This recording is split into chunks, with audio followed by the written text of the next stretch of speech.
Msafara Kadhimiti TV. Chimbe Tete, the best ahead of the rest.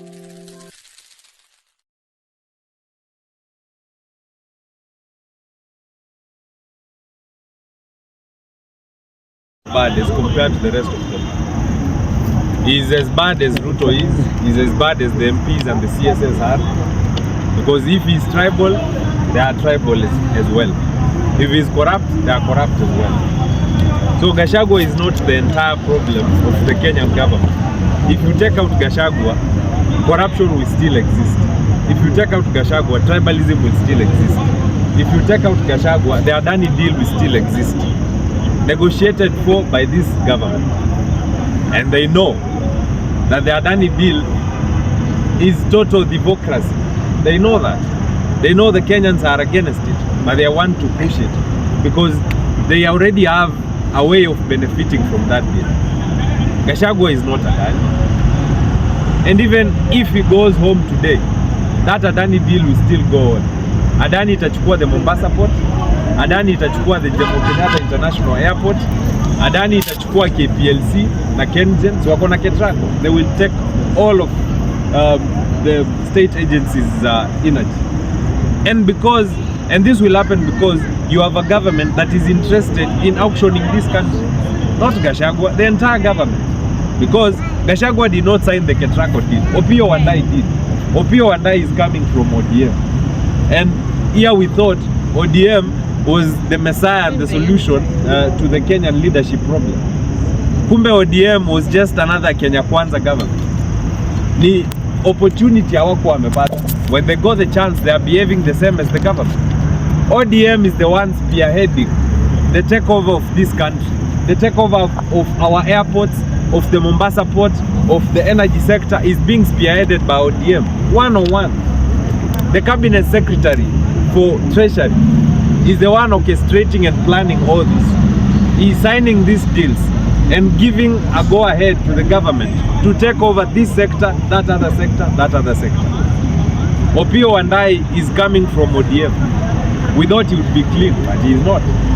So this Gachagua issue should not be pushed to Kenyans as if this is the only issue we should be considering. Yes, Gachagua is bad, but yes, they are also bad, all of them. Today, the court was unable to give a verdict and a judgment on anything. Nothing substantial happened in court today because the lawyers, for the Gachagua lawyers, were arguing that the Deputy Chief Justice probably does not have the powers to appoint a 3-bench judge to discuss matters impeachment. And there was the question of the jurisdiction of the High Court. If the High Court has the jurisdiction to listen to a case of impeachment concerning the Deputy President. And that case is still ongoing. And a way has not been found, a solution has not been found as to whether the High Court has a jurisdiction to listen to an impeachment case and as to whether the Deputy Chief Justice has the power to nominate a 3-bench judge to listen to the impeachment of Gachagua. And we are being treated to this because the judiciary is doing all this in a hurry. Na wameambiwa na Ruto waharakishe hii case because Ruto wants to have another deputy president.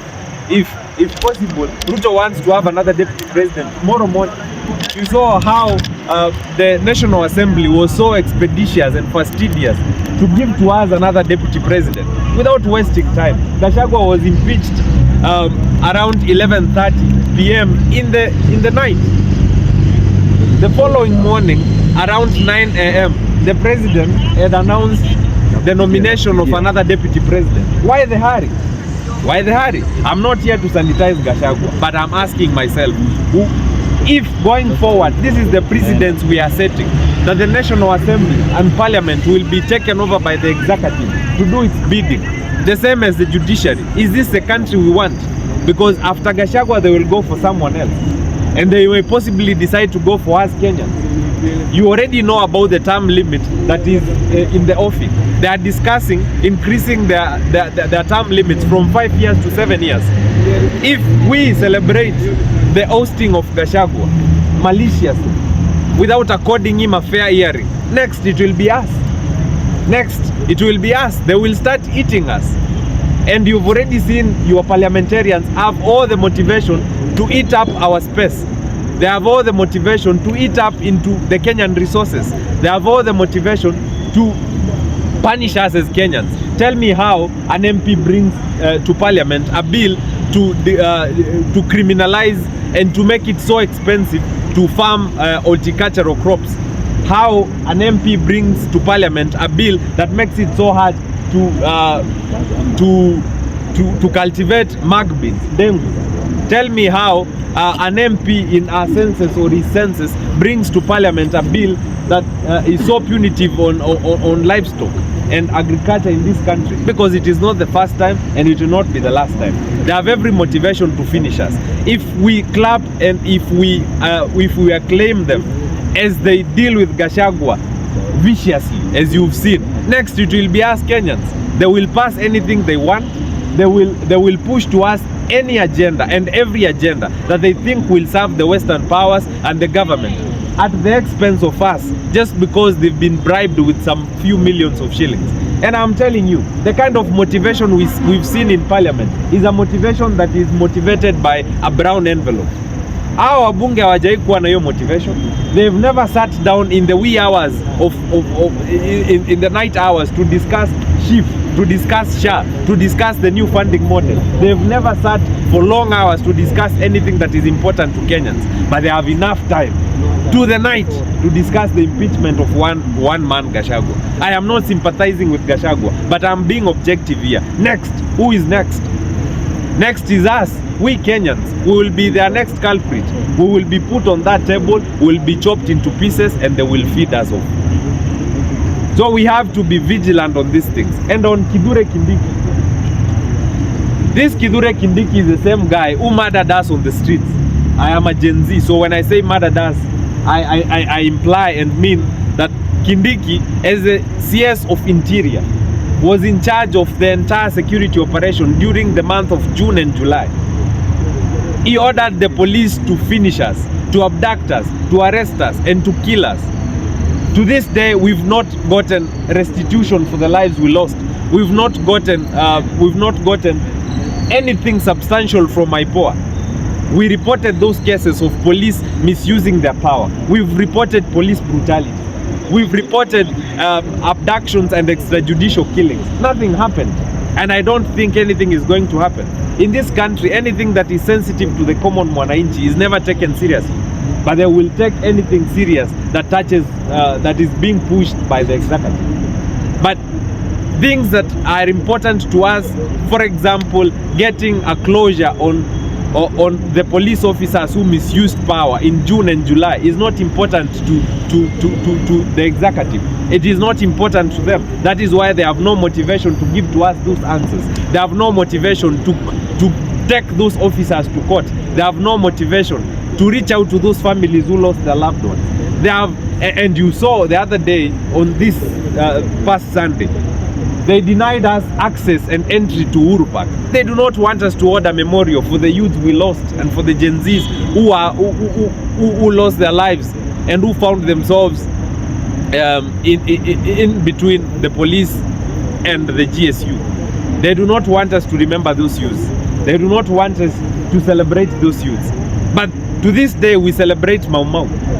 We celebrate those that gave us the independence of 1963. But to them, it is not important to celebrate those that have given us another independence in 2024. As a Gen Z, that irks me. That makes me so furious. And I wonder and ask myself, when are we going to have better? When are we going to have different? This Kithure Kindiki superintended over the deaths and the abductions and the killings of Gen Zs. And this is the guy you want us to accept as the next deputy president? This Kindiki Kithure has amassed millions of money in 2 years. Unexplainable wealth. You cannot tell me that a CS has made around 100 million in 2 years. But when he was not a CS, as a senator, he was not in a position, he was not able to make that money. So tell me if that is not the Ministry of Interior's money talking. When he was a senator, he could not make that money in 2 years. But After 2 years in the Ministry of Interior, he miraculously has made around 100+ million shillings. It does not make sense. So this Kindiki is as bad as the Gachagua they are trying to tell us is bad. This Kindiki is a thief. This Kindiki is a murderer. What is his difference? This Kindiki is a tribalist. What is the difference between Kindiki and Gachagua? Maybe the soprano voice, but everything else, they are the same. Everything else, they are the same. So we reject Kindiki, we reject Gachagua, we reject Ruto. We want all of them gone home. Yesterday I asked why we cannot have one MP table a motion of impeachment against Ruto. I would want to see that. And we as the Gen Zs would push for that impeachment, the same way we push for the reject finance bill.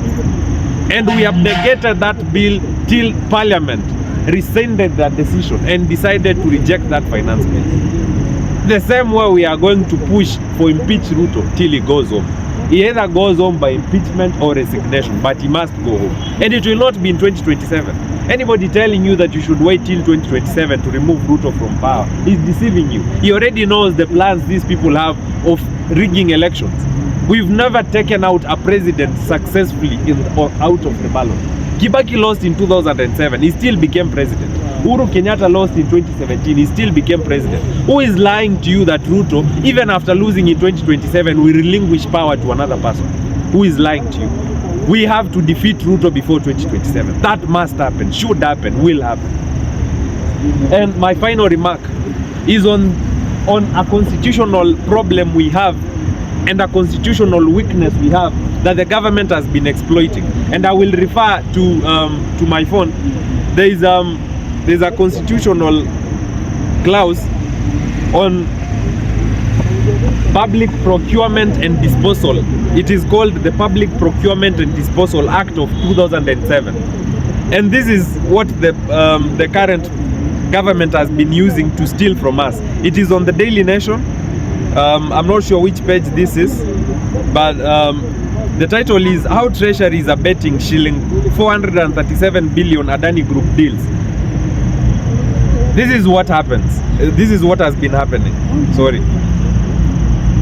So the Public Procurement and Disposal Act was passed into law in 2007. The Kibaki era and the Uhuru era has used the Public Procurement and Disposal Act sparingly to carry out some tenders and contracts in government.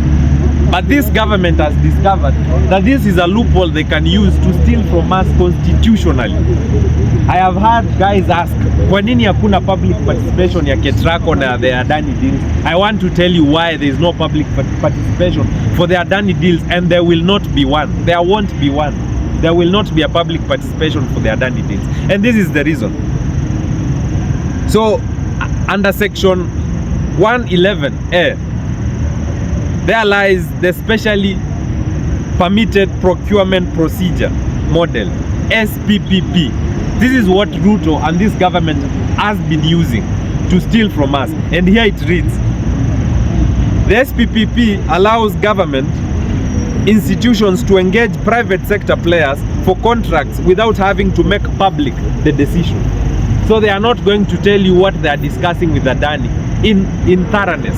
They are not going to be open with this, because under the law, under the constitution, under the procurement, Public Procurement and Disposal Act, under section 111A of this specially permitted procurement procedures model, the government is given a leeway. The government is given the mandate to enter into contracts without disclosing the terms of engagements of these contracts to the public. And this is what they have been exploiting. So under the specially permitted procurement procedure, SPPP model, the government has the authority to enter into contracts which the Public Procurement Regulatory Authority has no power to question. It cannot oversight any contracts the government enters using the specially permitted procurement procedure.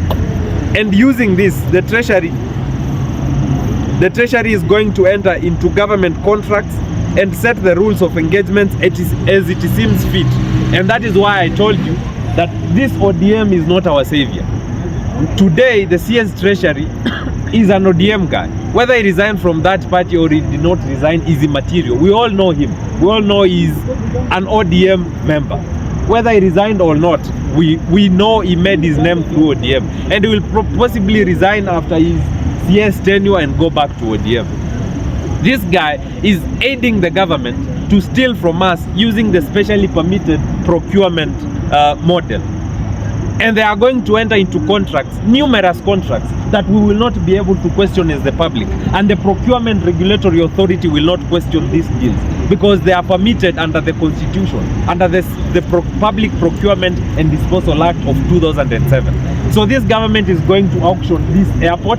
They are going to auction our energy sector from Ketraco to KPLC to Kenyan, and they are going to auction the Mombasa port, and they are going to auction KICC and any other agenda and any other resource we have in this country. They are going to auction our national resources, and you will not question them, and they will not subject this to a public participation. So we need to be vigilant as Kenyans, and we need to go back to the streets to reject Adani. This is the trigger we need. We do not need to wait till 2025 for another finance bill to head back to the streets. Let's go back to the streets as soon as possible to reject Adani, because the government will push for Adani takeover of this country. Thank you.